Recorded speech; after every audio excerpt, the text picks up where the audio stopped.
Hi, I'm Ashy, and today I'm going to give you 5 tips to ensure that your crochet project ends up the right size.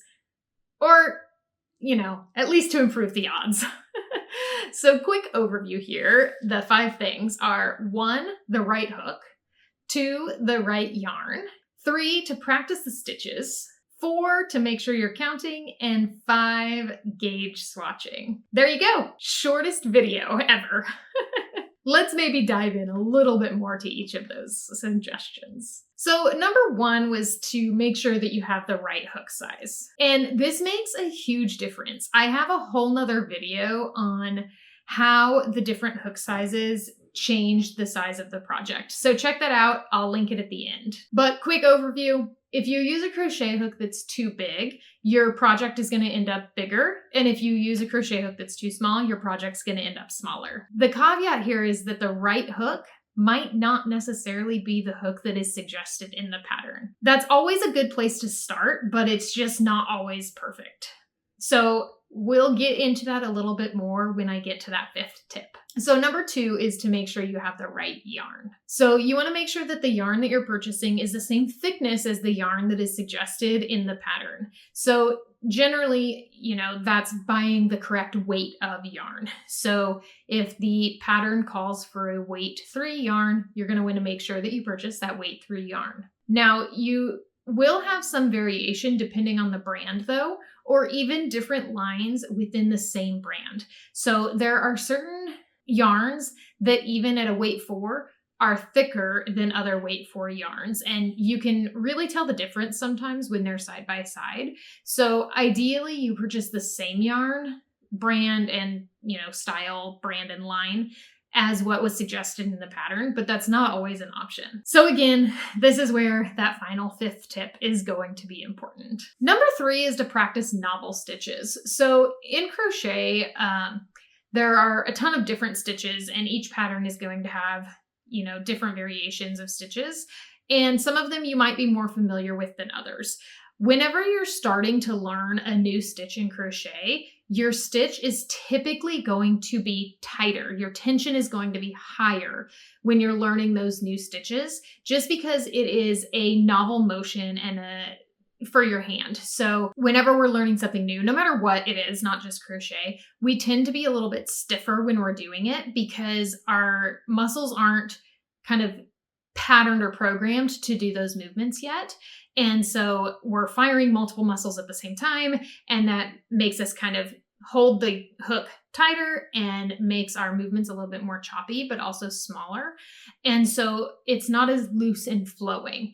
But as you get more familiar with something, you tend to be a little bit looser and a little bit more flowy with it, which in crochet leads to a slightly looser tension. So as you practice those new stitches, kind of that stress of a new activity is going to go down and you'll fall into your natural tension. So it's really important to just do a little swatch of any new stitches that you're not familiar with before you start crocheting the actual project. That way, your tension stays consistent throughout the whole pattern. Number 4 is making sure that you count. So we all get distracted sometimes. We might not read the pattern right if we're distracted, or we might just skip a stitch. So what really fixes this is counting.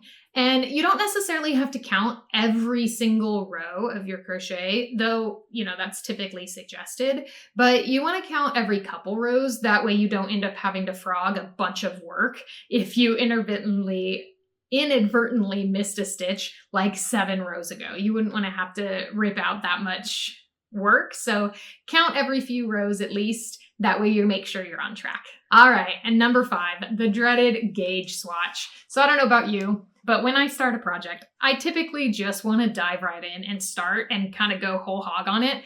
The prep sometimes isn't my favorite, but as you guessed with my reference to this and a few of the sections, the gauge swatch really is the most important step to ensuring that your project ends up the same size as the original design. So pretty much every pattern that you see is going to provide a gauge in the beginning of the pattern with, the general description and the size and the hook size. It'll have a gauge, and that'll read something like crochet a square of 13 single crochets by 13 rows, and it'll be 4 inches by 4 inches wide or whatever. Basically, that means that you're just supposed to crochet what it says and then measure it and see if yours is that same 4-inch square.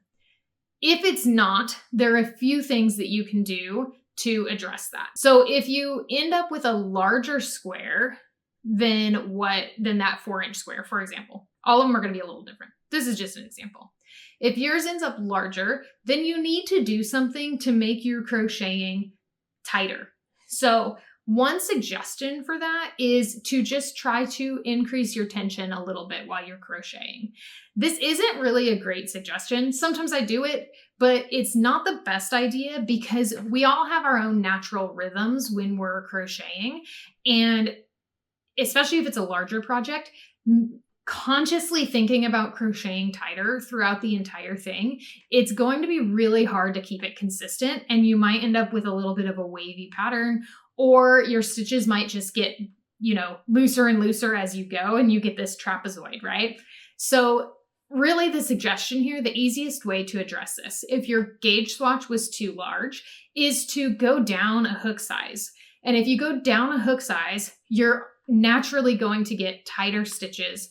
So you can redo that gauge swatch with a smaller hook and see where it lands and see if that addresses the problem. If you end up with a smaller square, you're just going to do the opposite. So again, you could try to crochet a little looser for the whole project. That's going to be really challenging. Or you can just go up a crochet hook size. So there you have it. How to ensure with 100% confidence that your crochet project is going to be the right size. Okay, maybe not 100%, but it will definitely increase the odds significantly. And thank you so much for watching my video today. I really hope you learned something and I hope you enjoyed it.